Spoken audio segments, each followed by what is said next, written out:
이 시간 성경 묵도 갔을 때에 누가복음 14장 25절부터 35절까지 제가 봉독해 드리겠습니다. 다 같이 기립하셔서 하나님의 말씀을 봉독하시겠습니다.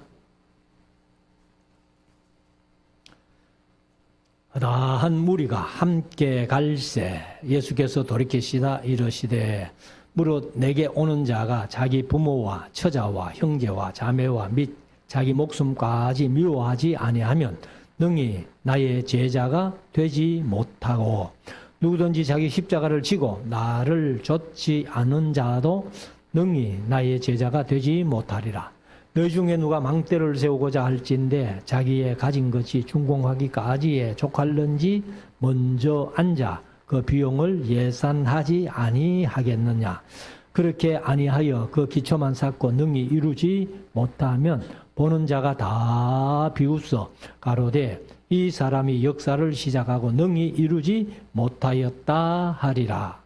또 어느 임금이 다른 임금과 싸우러 갈 때에 먼저 앉아 1만으로 저 2만을 가지고 오는 자를 대적할 수 있을까 헤아리지 아니하겠느냐.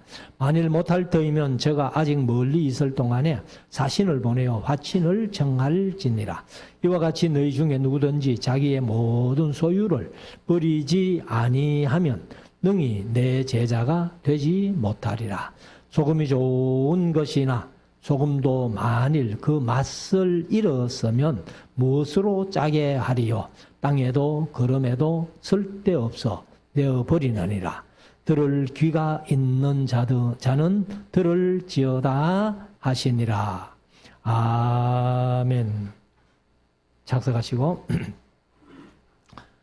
이제 우리 하나님의 말씀을 묵상하는 시간인데요. 오늘 오전 누가복음 14장, 오후에 15장 이렇게 말씀을 드리려고 합니다. 복음서에서 제가 자주 말씀드렸습니다만은 사복음서가 있기 때문에 때로는 사복음서에 다 기록된 내용들이 들어있다는 거예요.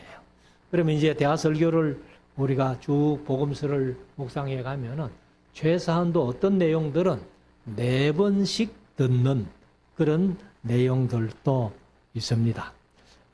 오늘 14장이 그렇게 길지는 않고 35절까지 있는 그런 말씀입니다만은 우리가 이제 이 복음서 내용 중에서 특별히 오늘은 25절부터 35절까지 제자가 되는 길. 이렇게 하는 자도 나의 제자가 되지 못하고 이렇게 하는 자도 나의 제자가 되지 못하고 이렇게 말씀하셨는데 우리가 성도로 만족하지 않고 처음에 교회를 출석하면은 그냥 신자예요, 신자. 그 다음에 이제 성도는 조금 더 한 단계 업그레이드 돼가지고 믿음 생활을 하려고 애쓸 때에 성도가 되겠고 제자는 그야말로 예수님의 제자가 돼야 되는 거예요. 그러니까 우리가 신자로서 만족하지 말고 성도로서 만족하지 말고 예수님의 제자가 돼야 된다 하는 것을 한번 미리 말씀드리고 1절부터 우리 말씀을 한번 읽으면서 묵상하겠습니다.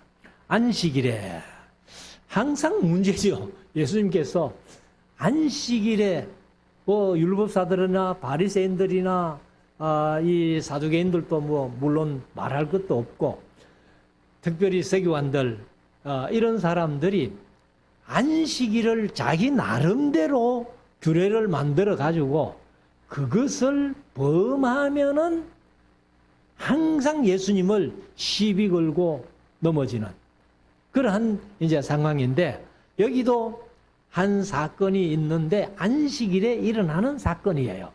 그래서 안식일에 예수께서 바리새인의 한 두령의 집에 떡 잡수시러 들어가시니. 그러면 바리새인의 두령, 개역 개정은 지도자로 번역했거든요. 그러면 바리새인 중에서도 상당히 높은 그런 사람이겠는데 예수님이 그냥 그 집에 초청도 안 했는데 들어가셔. 내가 배고프니까 한번 식사 한번 대접해라. 이런 것은 아니겠고 분명히 그 두령이 예수님을 청한 거예요. 그런데 뒤에 보면은 이 두령이 예수님을 청하기는 청했는데 이 마음이, 청한 마음이 선하지 못하다 하는 것을 이제 볼 수 있단 말이에요. 이 안식일에 정해가지고 예수님이 또 안식일에 무슨 시비거리를 만드느냐 이렇게 한번 보기 위해서 이제 정했는데, 아무튼 두령의 집에 떡잡수시로 떡이라고 했는데, 다시 말씀드리지만 빵입니다. 빵. 우리 할아버지들이 빵이라는 개념이 별로 없을 때, 지금은 애들은 떡보다도 빵이 훨씬 더 익숙하잖아요. 그런데 우리 할아버지들은 이 번역할 때에 떡이 익숙하고 빵이 익숙하지 않을 때 빵을 전부 떡으로 번역해 놨어요. 그래서 이제 쉽게 표현하면 음식 잡수로 들어갔다. 우리는 뭐 밥이겠지만은 그쪽 지방에는 이제 빵이 주식이니까 그렇게 음식 잡으로 들어가셨는데, 저희가 엿보고 있더라. 왜요? 예수님이 뭐 시비 걸 만한 일을 하지 아니하느냐 이렇게. 그래서 이 바리새인의 두령 지도자가 예수님을 청한 것도 그 마음에 기뻐서 선한 뜻으로 청한 게 아니고, 예수님을 또 시비 걸 거리를 뭐 찾기 위해 가지고 이렇게 엿보면서 청한 거예요. 자, 2절. 주의 앞에 고창병 든 한 사람이 있는지라.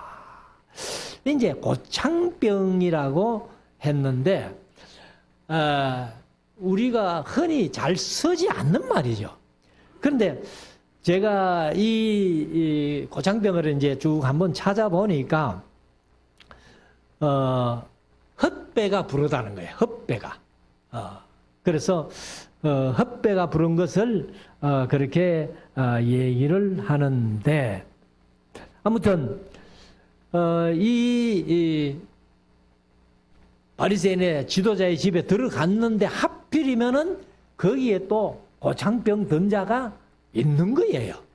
그냥 예수님께서 말씀을 전하시면서 병든 자가 있으면은 고쳐주시는 것이 예수님의 뜻이고 마음이거든요. 그렇기 때문에 아마 바리새인의 두령이 예수님 청해가지고는 틀림없이 안식일인데도 또 저 병 고쳐주실 거야, 그러면서 한번 엿보고 있는 겁니다. 그래서 이 고창병이라는 말은 뭐 때로는 부종이라고 했던데, 부종, 쉽게 표현하면 이제 아까 말씀드린 대로 헛배가 부른 그런 병을 고창병이라 하는데, 그런 고창병 든 사람이 있는지라. 3절. 예수께서 대답하여 율법사들, 이거는 이제 율법학자들입니다, 사실은. 그리고 바리새인들에게 일러 가라사대, 안식일에 병 고쳐주는 것이 합당하냐 아니하냐, 이렇게 이제 예수님이 오히려 이제 선수를 쳐서 되물어 보는 겁니다. 그러니까 고창병 든 자가 있는 것을 예수님이 아시고, 그날은 또 안식일인데 그 바리새인들이나 율법사들 그 온 사람들에게 안식일에 병 고쳐주는 것이 합당하냐 아니하냐 이렇게 먼저 물어보십니다. 그러니까 저희가 잠잠하거늘 대답할 수도 없는 거예요. 예수님이 항상 병 고쳐주실 때에 안식일에 병 고쳐주신다고 그렇게 시비를 걸던 사람이니까, 이 사람들이 예수님께서 안식일에 병을 고쳐주는 것이 합당하냐 아니하냐 하고 물어서 보니까 아무 대답을 못하고 잠잠합니다. 그래서 4절, 저희가 잠잠하거늘 예수께서 그 사람을 데려다가 고쳐 보내시고 또 저희에게 이르시되, 너희 중에 누가 그 아들이나 소나 우물에 빠졌으면 안식일에라도 곧 끌어내지 않겠느냐 하시니. 그러니까 안식일에 병 고쳐주는 게 합당하냐 아니하냐 물어보시고, 그리고 이제 대답을 안 하고 잠잠하니까 너희들도 다 한번 생각해봐라. 너희 아들이, 너희 짐승이, 집에서 기르는 짐승이 우물에 빠졌으면은 안식일 애라도 그걸 건져주겠나 안 건져주겠나? 여러분 어떻게 하겠어요? 그건 항상 우선이지요. 뭐 제가 늘 말씀드리지만은 생명이 우선이에요. 의식은 항상 자선입니다. 생명이 우선. 그래서 그렇게 물어보시니까 6절 저희가 이에 대하여 대답지 못하니라. 뭐 대답할 수가 없죠. 분명히 자기가 그런 상황을 당하면, 자기 아들이 우물에 빠졌으면 안식일이라도 아들을 건져가지고 살려야 되니까, 또 짐승도 건져가지고 살려야 되니까 대답할 수가 없는 거예요. 그래서 잠잠하고 있습니다. 7절 청함을 받은 사람들의 상좌 택함을 보시고, 아마도 바리새인의 그 두령이 예수님을 청할 때에 다른 여러 사람도 아마 청한 것 같아요. 그리고는 그 집에 청함 받아가지고 가가지고는 어디가 높은 자리고 내가 앉을 자리가 어디고 하면서 그 높은 자리, 상좌에 앉았다는 거예요. 개정은 뭐 높은 자리라고 했어요. 그래서 제가 가끔 말씀드려 왔습니다만은 무슨 행사를 하면은 신불신 간에 예수 안 믿는 사람들도 마찬가지고 예수 믿는 사람들도 마찬가지고 특별히 목사님들이 모이면요 더 어려워요. 자리 배정 때문에. 그래서 우리가 참 예수님이 이런 말씀을 하실 때에는 사람들의 마음이 다 그런 마음이 있기 때문에 이런 말씀을 하신 것 같아요. 그래서 상좌 택함을 보시고 저희에게 비유로 말씀하여 가라사대 네가 누구에게 혼인잔치에 참여 청함을 받았을 때에 상좌에 앉지 말라. 그러니까 우리가 이제 우리나라에는 결혼식 하면은 사실 청첩장을 뭐 웬만큼 아는 사람들은 다 보내잖아요. 그래 어떤 데는 청첩장 딱 받아보면은 이 사람에게 청첩장 받을 만한 그와의 관계가 그런 관계가 되느냐 이런 생각도 들 때가 있는데, 유대인들은 철저하게 청첩장을 받으면은 거기에 잔치에 가야 돼요. 그 청첩장 안 받으면은 잔치를 못 갑니다. 그게 유대인들의 결혼 특징이요, 풍습이에요. 근데 장례식에는 청함을 받든 안 받든 아무나 장례식에 갈 수 있습니다. 그런데 결혼식은 청함 안 받으면은 못 간다는 거예요. 그걸 우리가 이제 우리나라 풍습하고는 좀 다르다 이렇게 생각하시고, 그래서 이제 청함을 받았을 때에 먼저 가서 높은 자리에 앉지 마라. 상좌에 앉지 말라. 그렇지 않으면 너보다 더 높은 사람이 청함을 받은 경우에 너와 저를 청한 자가 와서 너더러 이 사람에게 자리를 내어주라 하리니 그때에 네가 부끄러워 말석으로 가게 되리라. 이건 사람 체면이 말이 아니라는 거예요. 사실은. 그래서 우리가 사실은 높은 자리에 가가지고 미리 떡 앉아 있는데 조금 있다가 보니까 자기보다 더 높은 사람이 오니까 청한 사람이 와가지고는 이 자리를 저 사람에게 좀 내줘야 되겠다 하고 말석으로 앉혀버리고 그 늦게 온 사람을 높은 자리에 앉히니까 그 모양이 말이 아니라는 거죠. 그러니까 예수님께서 그런 상황 당하기 전에 미리 그냥 말석에 앉아 있어라. 말석에 앉아 있으면은 도리어 나중에 주인이 와가지고 아이고 왜 여기 앉아 있습니까? 이리 올라 앉아야지요 하고 얘기를 한다면은 더 빛이 나지 않겠나, 이제 그런 말씀인데, 10절 정함을 받았을 때에 차라리 가서 말석에 앉아라. 그러면 너를 정한 자가 와서 너더러 벗이여 올라 앉아라, 상좌에 앉아라 하리니 그때에야 함께 앉은 모든 사람 앞에 영광이 있으리라. 그러니까 체면 다 챙기고 다른 사람이 볼 때에 야, 저 사람이 그래도 정한 사람이 저렇게 상좌에 앉히는 거 보니까 보통 사람은 아니구나 이렇게 느낀다는 것이죠. 11절 무릇 자기를 높이는 자는 낮아지고 자기를 낮추는 자는 높아지리라. 이게 기독교만의 어떤 진리인 것 같아요. 성경에서만 이런 얘기를 하지 다른 데서는 별로 안 하는 것 같은데, 아무튼 자기를 높이는 자는, 스스로 높이는 자는 항상 낮아지게 될 것이다.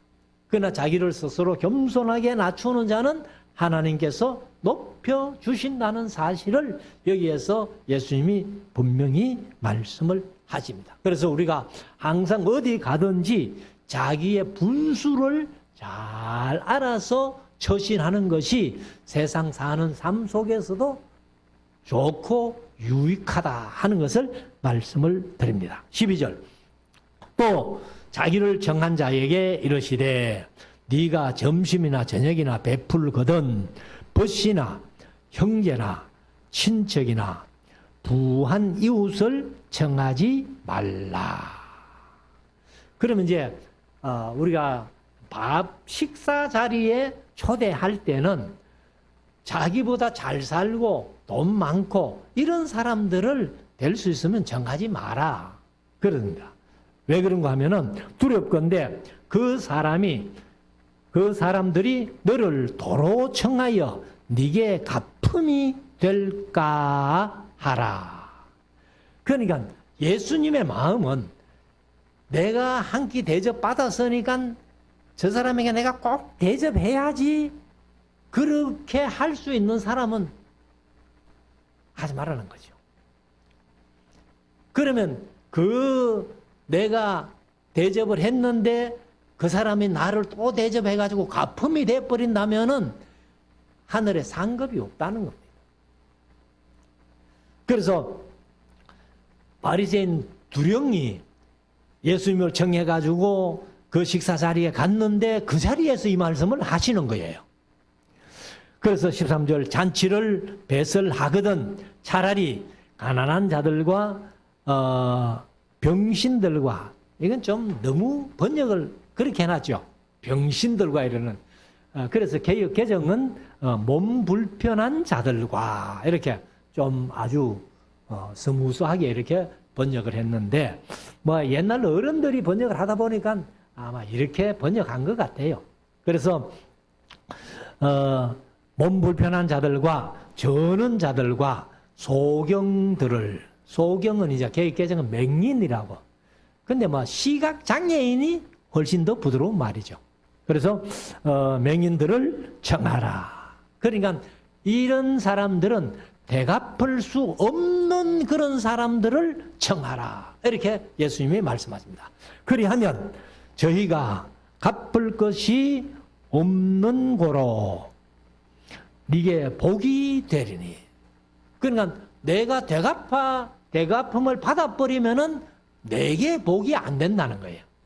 그런데 대갚을 것이 없는 사람을 청해가지고 대접하면은 대갚을 것이 없으므로 네게 복이 된다. 그렇게 말씀을 합니다. 그래서 그 이유는 의인들의 부활시 네가 갚음을 받겠음이니라. 이것은 누가 갚아준다? 하나님이 갚아준다. 보상해 주신다. 이렇게 말씀을 하고 있습니다. 자, 그리고 이제 15절에 가면은 함께 먹는 사람 중에 하나가 이 말을 듣고 이르되 무릇 하나님의 나라에서 떡을 먹는 자는 복되도다 하니, 하나님의 나라에서 떡을 먹는 자가 복되다 하니까 예수님께서 사실은 복되지, 복이 되는데 문제는 뭐냐 하면은 16절에 예수님께서 말씀하실 때 이러시되 어떤 사람이 큰 자취를 배설하고, 그러면 이제 하나님의 나라라는 것은 요즘으로 말하면은 지금 지상에서의 하나님의 나라는 교회예요, 사실은. 교회. 그리고 이제 제가 늘 말씀드린다는, 너희는 먼저 그의 나라와 그의 의를 구하라 할 때 그의 나라는 하나님의 통치 속에 들어가는 것. 하나님의 통치 속에 들어가는 게 하나님의 나라입니다. 근데 사실 이제 우리가 성경적으로 보면은 하나님의 나라는요, 다른 사람은 그렇게 안 보는 사람들이 많습니다만은 제가 볼 때는 사실은 예수님 자체가 하나님의 나라예요. 그래서 그 근거를 제가 이제 성경에 어디서 찾는가 하면은 누가복음 17장에 보면은 바리새인들과 예수님이 이렇게 함께 앉아 이제 서서 있어요. 서 있을 때에 하나님의 나라를 얘기를 할 때에 하나님의 나라는 여기 있다 저기 있다 다른 데 있는 게 아니고 너희 가운데 있느니라, 너희 안에 있느니라 이렇게 말씀하세요. 너희 안에 있느니라. 근데 보통 이제 헬라어로 안에 하면은 엔 해가지고 그냥 영어로 말하면은 in이에요. in인데 거기는 안에가 n이 아니고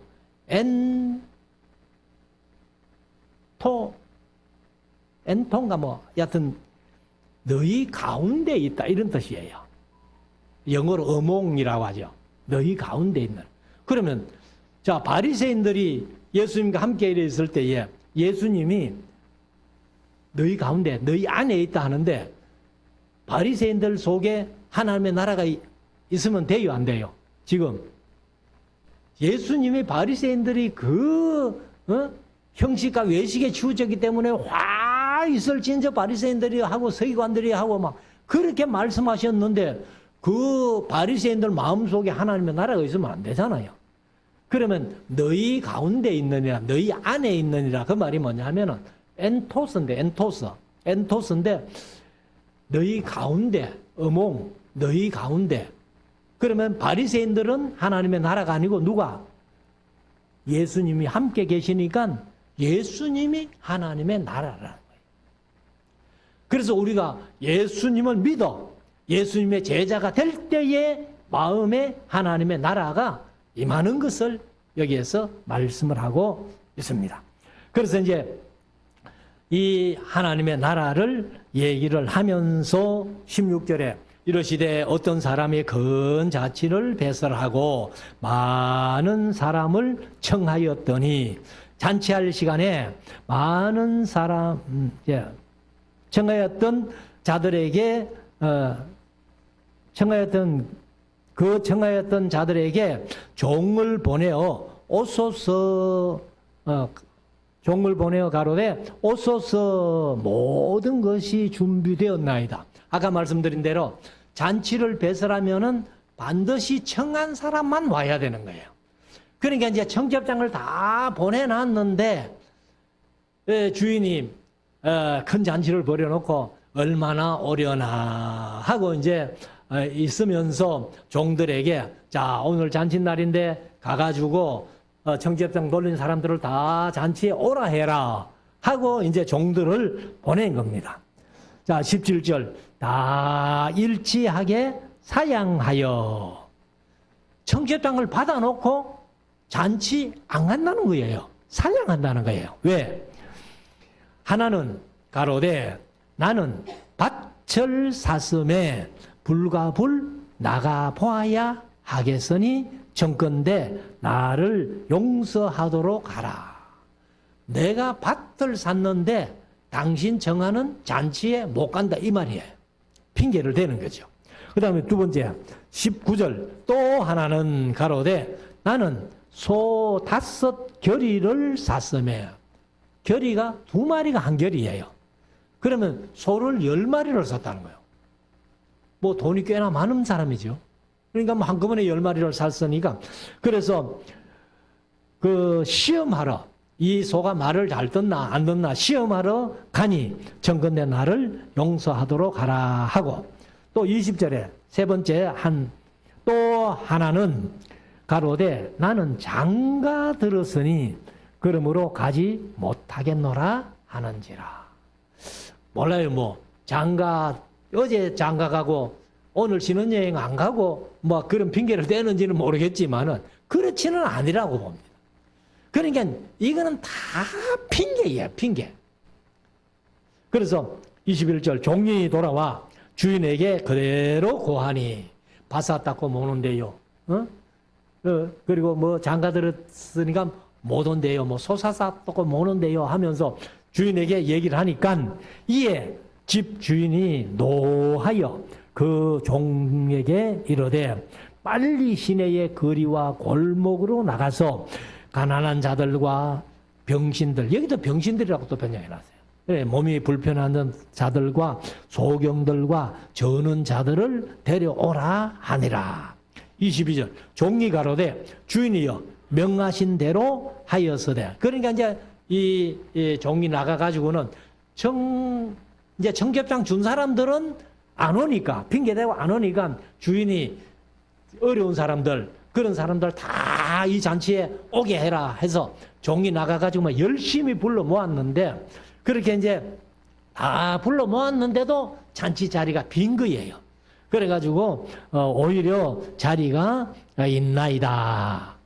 23절 주인이 종에게 이르되 길과 산울가, 산울, 그러니까 개혁개정에서 산울타리 이렇게 했는데, 가로 나가서 사람을 강권하여 데려다가 내 집을 채우라. 교회마다 표로 많이 쓰는 구절이죠. 강권하여 데려다가 내 집을 채우라. 이렇게 이제 내가 너희에게 말하노니 전에 청하였던 청첩장을 준 그 사람들은 하나도 내 잔치를 맛보지 못하리라 하였다 하시니라.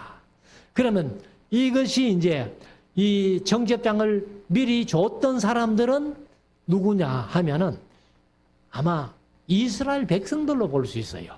이스라엘 백성들. 그리고 이제 뒤에 가난한 사람들, 눈먼 자들, 몸이 불편한 자들, 이런 사람들은 저와 여러분들 이방인이라고 봅니다.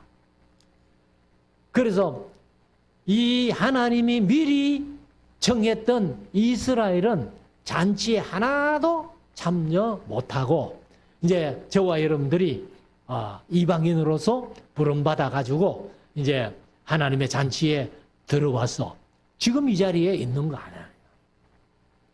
그래서 유대인들은요, 신약에서 예수님이 말씀하신 대로 이방인의 수가 차기까지 예루살렘은 이방인의 발에 짓밟힌다 해가지고 지금도 예루살렘 본성에는 팔레스타인 사람들이 훨씬 더 많습니다.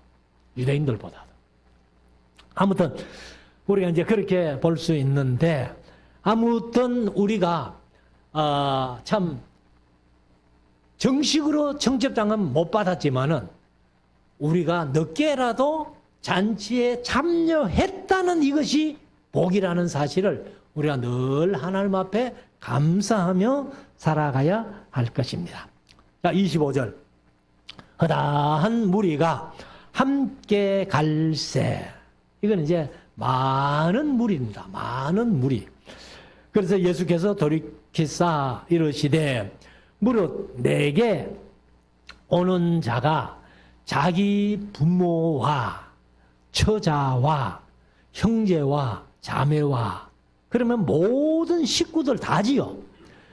및 자기 목숨까지 미워하지 아니하면 능히 나의 제자가 되지 못하고.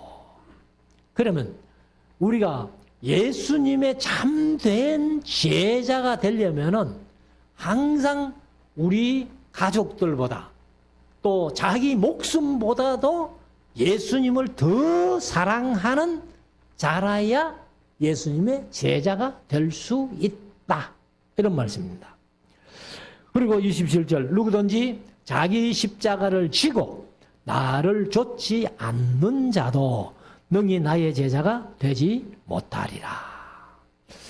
이것은 우리가 흔히들 십자가를 이렇게 얘기하는 사람들이 많아요. 어떤 얘기를 하는가 하면은 가정에 어떤 이제 환란이 닥쳐가지고 가족 중에 쉽게 말하면 자식 중에 어떤 이제 장애인으로 이렇게 태어나가지고 그 장애인이 내가 손길을 안 주면은 세상 살아가기 힘든, 그러니까 그런 장애인을 이제 생겼다고 해가지고 그게 내 십자가라는 거예요. 그게 십자가가 아닙니다. 여기에서 말씀하시는 자기 십자가를 지고 하는 것은 순교를 각오하고 그 말이에요. 예수님 십자가에 죽임 당한 것처럼 우리가 예수님의 제자가 되려면은 순교를 각오해야 된다는 겁니다. 그래서 사실은 이제 이 예수님의 제자가 되는 길이 그렇게 쉬운 길이 아니라는 거예요. 가족들도 자기 목숨까지도 이 순교할 각오를 하지 않으면 예수님의 참된 제자가 되지 못한다. 이렇게 말씀을 하십니다. 그리고 이제 28절에 가면 너희 중에 누가 망대를 세우고자 할진대 자기의 가진 것이 준공하기까지에 족할는지 먼저 앉아 그 비용을 예산하지 아니하겠느냐. 당연히 예산 세워보고 부족하면은 모아가지고 그렇게 망대를 세워야지, 망대 조금 세우다가 중단해 놓고 이렇게 하면은 다른 사람들이 볼 때 어떻게 보겠느냐 그 말이죠. 그리고 29절에 그렇게 아니하여 그 기초만 쌓고 능히 이루지 못하면 보는 자가 다 비웃어 가로되 이 사람이 역사를 시작하고 계획개정 공사를 시작하고 능히 이루지 못하였다 하리라. 그래서 이제 사람들이 비웃을 거다. 그러니까 비웃음거리가 되지 않기 위해서는 충분히 준비해서 그렇게 지혜롭게 해라 이 말이죠. 31절 또 어느 임금이 다른 임금과 싸우러 갈 때에 먼저 앉아 1만 명으로 저 2만 명을 가지고 오는 자를 대적할 수 있을까 헤아리지 아니하겠느냐. 성산이 있는지 한번 생각해 보지 않겠느냐 그 말이죠. 만일 못할 터이면 1만으로 2만을 이기지 못할 터이면 아직 멀리 있을 때에 있을 동안에 사신을 보내어 화친을 청할지니라. 전쟁하는 것보다는 화친하는 게 좋다. 이렇게 말씀을 합니다. 그래서 우리가 이 망대 세우는 일이나 전쟁하는 일이나 다 계획을 가지고 이렇게 지혜롭게 해라. 그래서 33절 이와 같이 너희 중에 누구든지 자기의 모든 소유를 버리지 아니하면 능히 내 제자가 되지 못하리라. 오늘 또 이 말씀 들었다고 해가지고 소유 다 버리라 한다고 오늘 당장 가가지고 아파트 내놓고 다 팔아가지고 그렇게 하란 얘기가 아니에요.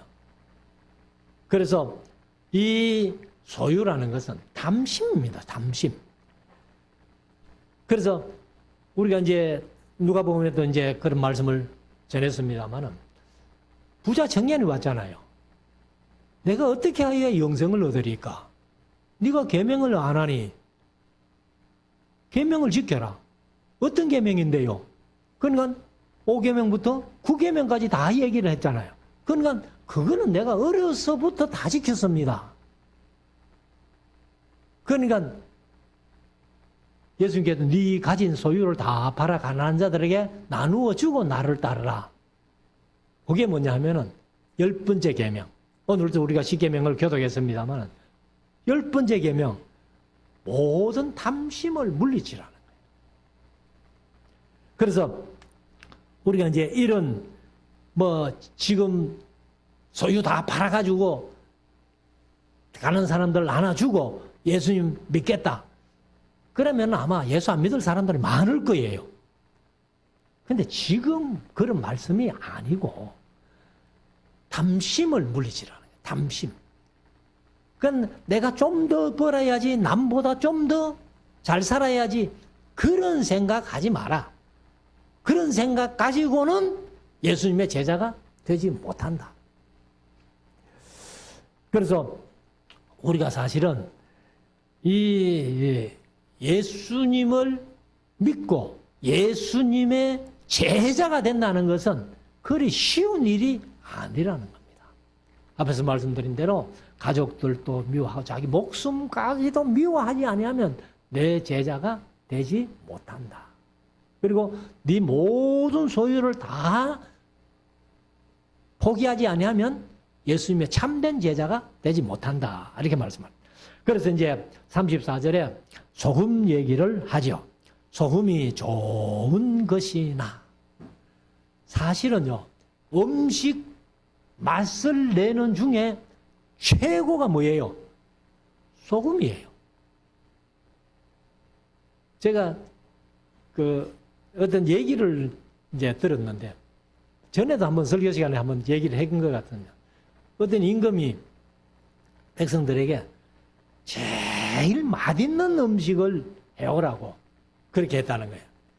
그래가지고 이제 각자 맛있는 음식을 해가지고 임금에게 갖다 바쳤는데, 어떤 사람이 소금을 이제 좀 가지고는 와가지고 이렇게 임금에게 제일 맛있는 음식입니다. 이라고 또 내놨다는 거예요. 그러니까 임금이 화가 나가지고 막 이놈을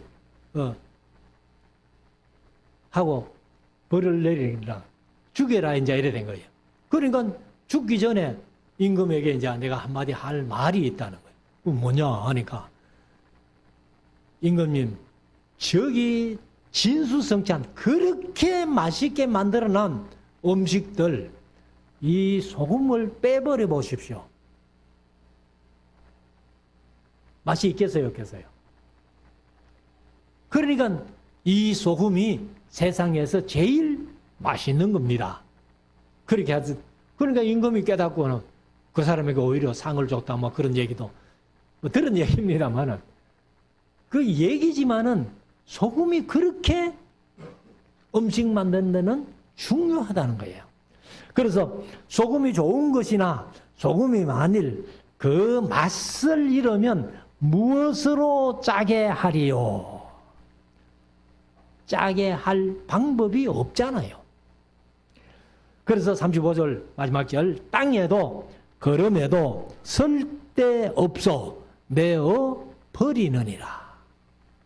사실 다른 음식들은 뭐 다른 것들은 못 쓰면 거름이라도 하잖아요. 근데 소금은요, 거름도 안 돼요.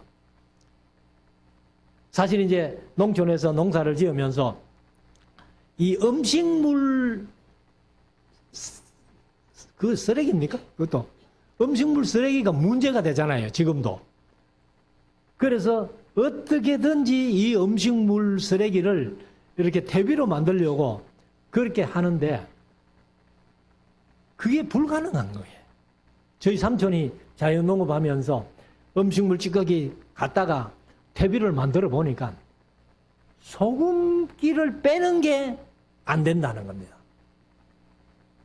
그래가지고 삼촌이 결국 성공 못하고 지금 뭐 세상 떠났습니다만은 그 음식물 찌꺼기는 거름도 안 된다는 거예요. 그게 짠 기운 때문에, 짠맛 때문에. 그래서 짠맛을 다 빼고 나야 거름이 되는데, 여기도 보면은 예수님도 그런 말씀하셨죠. 땅에도 거름에도 쓸데없어 내어버리느니라. 들을 귀 있는 자는 들을지어다 하시니라. 그래서 우리가 예수님께서 마태복음 6장에 말씀하신 대로 너희는 세상의 소금이다. 너희는 세상의 빛이다. 이렇게 말씀합니다. 그러면 소금이라고 했을 때에 옛날 선배 목사님들이 소금은 부패를 방지하는 데 쓰는 게다 해가지고 부패 방지용으로 많이 설교를 했어요. 근데 소금은 부패 방지용보다는 더 우선적인 소금의 사명이 뭐예요? 맛을 내는 겁니다. 맛을 내는 것. 그래서 저와 여러분들이 예수님께서 말씀하신 대로 너희는 세상의 소금이다 라고 말씀하신 것은 저와 여러분들을 통해 가지고 세상 사람들이 살맛 나는 세상을 만들어 가거라. 그런 말씀인 줄로 믿습니다. 그래서 우리가 예수님의 제자로 산다는 것은 가족들 다 미워하고 자기 목숨도 미워할 수 있는 사람이라야 되고 자기 십자가를 지고 예수님을 따르는 자라야 되고 소금과 같이 많은 사람들에게 맛을 내는 사람이 될 때에 예수님의 참된 제자가 된다라고 말씀을 하십니다. 그래서 저와 여러분들이 앞으로도 생명 다하는 날까지 예수님의 참된 제자로 신앙생활하는 저와 여러분들 될 수 있기를 주의 이름으로 축원합니다. 기도.